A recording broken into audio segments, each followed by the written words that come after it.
everyone, Gary James here once again, and welcome to Tampa Tuesday, episode 17. Special guest, John or Jay Griffith. I was super excited. I met John at a networking event in Tampa that I talk about a lot, 1 Million Cups, every Wednesday, 9 o'clock, Ybor City, ECC. Let me know if you need the address. If you want to meet local business owners, it's the place to be, especially if you're interested in the startup space, which I think is where all the action is. But I met Jay. I met him there 2 meetings ago. And man, this guy just left such a good impression on me. I said I have to bring him on the show. So we made it happen like any good business owner does. We make things happen. And I'm super excited because he's got this really good vision, and I really like how he is just taking what he loves, putting it into practice, and he's an awesome guy. So, events this weekend. I got four for you. That was nice. So, first event, Friday. Free event, Clearwater Beach, Pier 60. Know it well. It's their movie night. So they're going to do a movie I'm not crazy interested in, but I like the environment. Guys, if I'm going to go to an outdoor movie, it's not because of the movie, it's because of the environment. They're showing A League of Their Own, 8 p.m. Be there, be square. Again, Pier 60, Clearwater, you can't miss it. You take State Road 60 all the way down, and you'll get there. And that could probably be why it's called Pier 60. I'm just realizing that now. Next event, Maker's Market. That is a new little market that I found. It's actually going to be in Carrollwood, and it's going to be right next to Whole Foods, or it might be in the Whole Foods parking lot. I don't know how they're doing it. I just found out about it. And you guys know I really like the markets. As always, the Saturday market in Ybor City is also going to be going on 9 a.m. to 1 p.m. This is also 9 a.m. to 1 p.m. You might want to check out both. Why not, right? This is just in Carrollwood, and I know some of you guys who watch the show live in Carrollwood. Jeff, I'm talking to you. So definitely check this one out, because if you're on Instagram like half the world is, and you want to put some good content up, this is a great place to go to actually get some content. And just enjoy your Saturday morning. So anyway, Maker's Market, Saturday, 9 a.m., Whole Foods in Carrollwood. Check it out. Third event. At the Oxford Exchange. It's a free event. That doesn't happen too often at the Oxford Exchange. What's really cool is what they're doing, because it really fits in so well with what Oxford does in their whole brand. It's called, I don't want to mess this up, Celebrating the Handwritten Note with Mama's Sauce. I don't know anything about that, but I saw the event and I like how they're just taking this sort of niche arts and craft thing. Yes, it's a super hipster event, super hipster thing to do. But guess what? If you run with that crowd, and even if you don't, if you just want to understand how to make things look pretty, this is going to be a great environment to meet people and make those connections. But check out the event. It's going to be in the Oxford Exchange, 10 a.m. to 3 p.m. Check it out. And if you haven't been to the Oxford Exchange, it's going to change your religious beliefs. But anyway, the last event is all the way out in Polk City, Watermelon Festival. I think that's pretty self-explanatory. They're going to have watermelon eating contests, seed spitting contests, and I'm certain a ton of vendors out there that are just watermelon related. That'll be neat. Starts at 11 a.m., goes all the way to 7:30. Check it out if you need something. If you have any events going on, wait a minute, one more event. If you are available tomorrow between 5 p.m. and 8:30 p.m. and you love TopGolf, send me a message, because there is a fundraiser going on there, and you can come out for free and smash the crap out of a bunch of golf balls out there.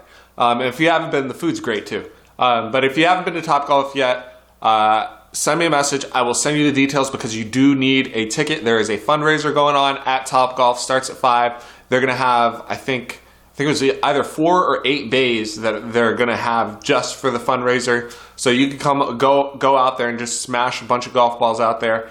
And but don't come out there and just be a freeloader. Actually, at least come out and drop $20.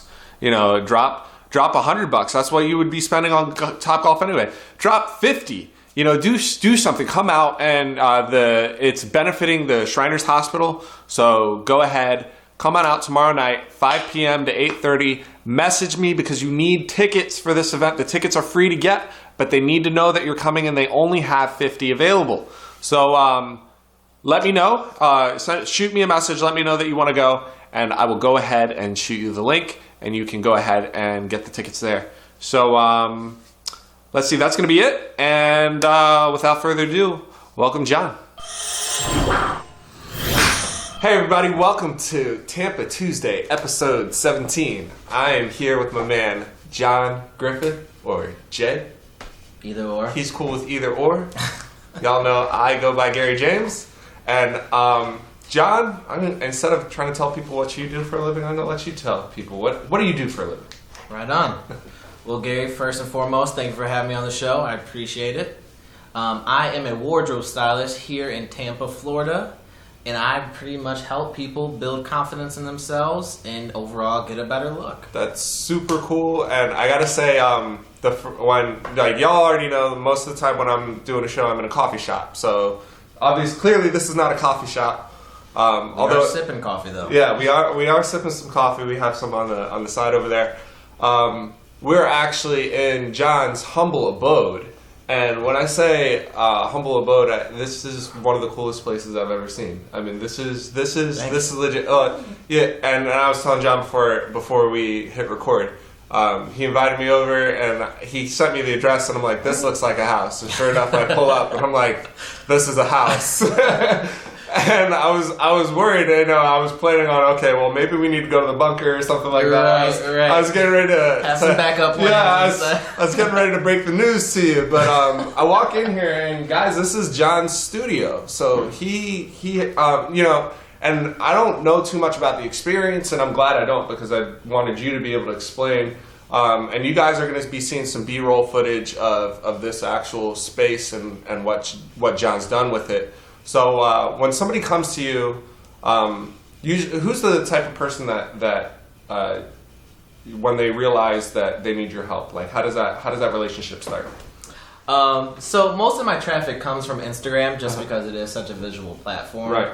And when people realize that they are needing to step up their style, or they're just looking for a change in life, they just send me a message. Hey, I'm looking at your stuff. Right. I like your style. How do I get started? Right. So I send them a quick form. We have a conversation. From there, we set up an appointment. And before the appointment is really where I do most of the legwork. Right. So I don't like to ever have an appointment with someone and we're just rummaging through a bunch of racks. Right. I go there first to whatever store, whatever mall we're going to. Mm-hmm. And then I hand pick a few different items from each store that I feel like would best benefit the person. Right. And then when it's time for your appointment, you feel like a celebrity walking into the store, and it's like, oh, hey, Mr. Knight, come ahead, sit on down, and we'll bring you all the items. Right. And then if you like it, I like it. So usually most of the time when you meet somebody, like how do you know, because there's a lot of emotional intelligence involved in that process. Like, how do you know? How do you decide, like, okay, I'm going to bring this guy to Nordstrom, I'm going to bring this guy to... So the questions that I'm asking with our conversation is pretty much where I can determine, okay, he's looking for suited and booted type of style, or they're just looking for more casual wear. Right. I ask you these type of questions. Gotcha. I ask you, who's your style icon, so I can get an idea of who... That makes sense. Yeah, who you're really seeing and saying, damn, I want to look like that person. Right. Not bad. Okay, cool. So, this is the part where I kind of, like, one thing I really like to do with the show is I like to kind of get into what I call the macro of everything. So, when did you realize that you could, because one of the things that I think that we live in such a really cool opportunity and time right now, that you can make a business out of almost anything. For sure. How did you get into the place where, like, clearly you're, like, friggin' super, like, your fashion IQ is, like, off the charts. So. Like, it really is. So, and it's tough to find that in Florida because... It is. Are you from Florida? No. Okay. I'm originally from Detroit. Okay, you're from Detroit. I'm from Jersey. Like, I noticed that, and what's your dog's name? Nola. Nola. This is Nola walking around. Nola walking around. And she's awesome. No jumping. Papa said no jumps. There we go. So, when did you, like, how did you go from, what were you planning on doing before this came along? Well, I went to school for cyber defense. So completely, totally different field, right? Yeah. And being in the IT field, you see a lot of people in, cargo shorts or hoodies that are a little too big for them, sarcastic T-shirts and things like that. That was the environment that I was always in. Right. So when people seen me, the way that I dressed, when I would come to work or class or whatever, they would start to ask a question. Hey, how do I do this? Where do I get this? Hey, can you go to the mall with me? And for the longest time, my friends were like, "Oh yeah, you should be a wardrobe stylist." Nah, that's stupid. No, that's not gonna work. pay me to do that. Exactly, like that's not gonna work. Right. But enough of them started to ask, where I'm like, okay, maybe we do have something here. Mm-hmm. But really, the point where I was like, this is what I need to do, is when one of my good friends asked me for that help. I helped him. He changed his style, his wardrobe. Right. But then once he changed that, he started to work out more. He started to ask girls on dates. He moved out of his parents' house. Whoa. You know what I mean? Like, all of these different domino changes that really ultimately made him one of the better versions of himself. Right. Well, how you look on the outside is usually a reflection of how you feel on the inside. For sure. If I don't feel so great, I'm not going to put too much effort into my outfit. For sure. I'm just not, because I don't want to. That is so accurate. But I think that you're one of the reasons I really had to have you on the show is because just that experience of I'm doing this because I'm trained to do it, but then I'm passionate about this, and it wasn't even so much trying to figure out a way to monetize it. Right. It just kind of happens because as you go farther down that path, you see the need. Yeah, you see the need, and you become better at it. You realize how good you can get at it. Oh yeah. I mean, I look back at pictures of myself even 5 years ago. I'm like, ugh. I don't know why I did that one. So I mean, I think we're gonna do that for the rest of our lives. Right. Exactly. Well, actually, and here's a question I thought about. I don't usually write questions down or anything, but in the fashion world, it's really interesting because it seems like from the outside perspective, it almost seems like anything goes. And I mean that in the sense I was watching a movie with my wife, The Pelican Brief. It's one of Denzel Washington's early movies. Yeah.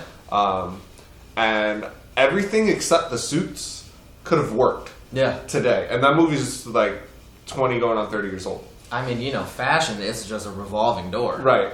Like right now, I feel like we are seriously in the 90s again.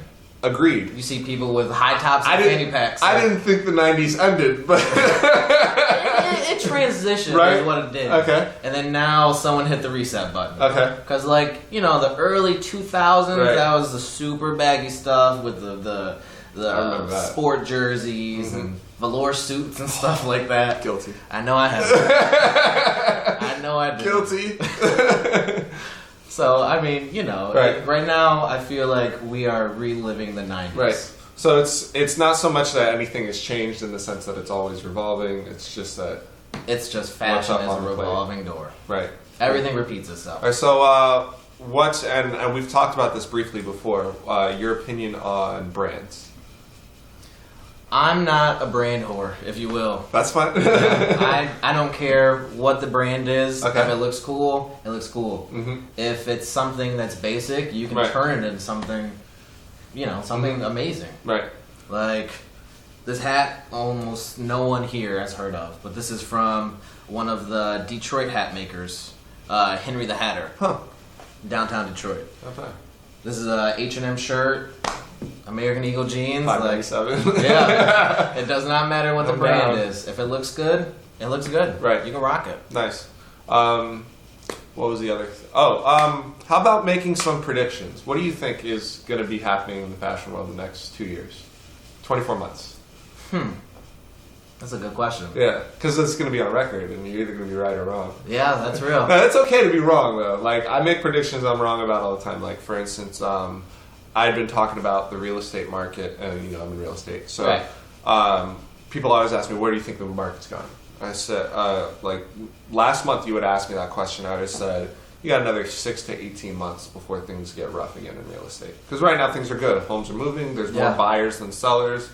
Low supply, high demand. It's always good for real estate. But that never lasts. And I was watching interest rates, because that was going to be the thing. The higher interest rates go, the less buyers going to be on the market. Yeah. So, because if I can afford a $300,000 home at 2.5%, when it goes to 3.25% on the interest rate, now I maybe can afford a $225,000 or $250,000 home. It's less home. Yeah. So if I can't get what I want, I don't want to buy. Exactly. Period. And so buy smart. until last month, then there were some changes with financing, and even more buyers came on the market. So it's an already buyer-saturated market, and more buyers came on. Yep. So it's like same supply, more demand. Yep. That pushes out anything that could happen another 2 years at least. So we went from 6 to 18 months to 24 to 72 months. Yeah. So and I was wrong. So I'm on record. Like, I can admit when I was wrong, but anything could change again. That's true. Looking at fashion, what do you think is coming? What do you if you're the kind of person that maybe you're not necessarily interested on staying 100% on top of things, right, but you want to be a little bit ahead of the curve, what would you tell that person? Honestly, I feel like baggy stuff is going to come back. Really? It's not necessarily that I wanted to, but I feel like it's almost taking the same trend that we did with phones. Mm-hmm. Eventually phones got smaller and smaller and smaller. Now the cool thing is bigger, bigger, bigger. Yep. Our clothes kind of did the same thing. Right. Like, dudes were wearing jeggings. Dude, if I went to high school with these jeans, like, they would make fun of me so much. Like, that's really what's happening. You know what I mean? The stuff is just getting too tight, where we have to we gotta breathe. we have to expand back out somehow, some way. So I really do see that people are going to start wearing baggier stuff again. Okay, cool. Who do you respect in the fashion world? If there's one person, maybe there's a handful. I would say Kanye. Kanye. Yeah. Okay. I really respect that he will do whatever he wants, and he's not afraid to stand behind his ideas. I definitely respect that. Really, I can't say I respect or disrespect him. I don't even so much listen to his music. Right. I don't listen to anybody's music. Not that I'm too good for it. It's just I'm busy. I heard you. But his stores on his online store is a Shopify store. Oh, is it? It is. That is awesome. I love so it. If anybody can do it, he's got. I think he's in the top 100 on terms of traffic from Shopify stores. That's awesome. But he's his website costs $79 a month to run. Wow. Yeah. The more you know. Yeah, the more you know. So guys, don't and I think that's the coolest thing about where we are in terms of the market and the economy that we have. Yeah. Is that the barriers to start are almost zero. Seriously. Instagram's free. Yep. You can get a 60-day free trial for Shopify. Yeah. And my wife did it. So for her jewelry business. Oh, excuse me. But no. All you have to do is hustle. Yeah. That's really all it takes to start a business. Okay, so let's talk about. Somebody says your job is easy. What do you? It depends on the customer. Okay. Because yesterday I was helping a person who for 2 hours couldn't make up his mind. Mm. He liked the stuff. He looked good in the stuff. Did you document this? No. Like I told you to? I did not. Shame on you. I couldn't do that. I couldn't do it on this session. Okay. But most of them I do. Okay. But yeah, for 2 hours, he was the most indecisive person that I've ever met in my life. Right. To the point where I'm like, someone just take him away. Right. Please, have his wife call him for dinner or something. But it really all depends on the customer. Mm-hmm. Most people, they're looking for the change. Right.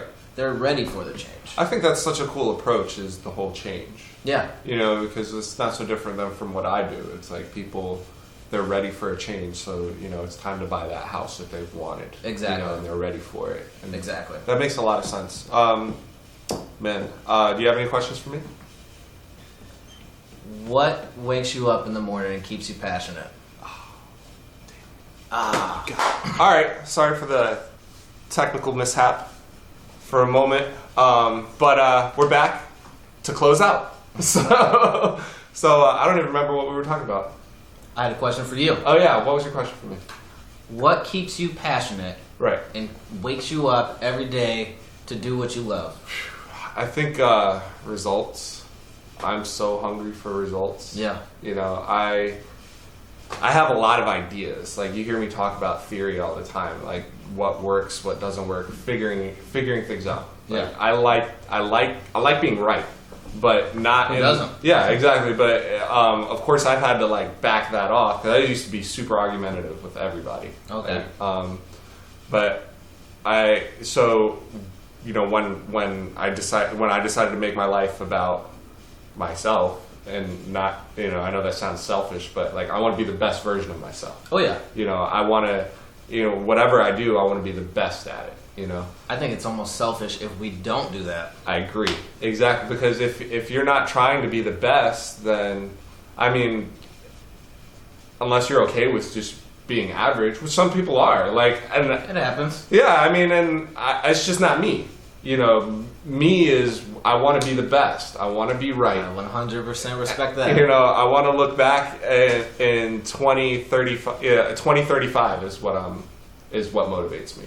Is looking back in 20, 30 years, 50 years from now. I love that. And saying, yeah, like, I did that. I did it love right. that. You know, so cool. So thanks for coming on the show, my man. Thank you. Yep. So what's the best place for people to find you?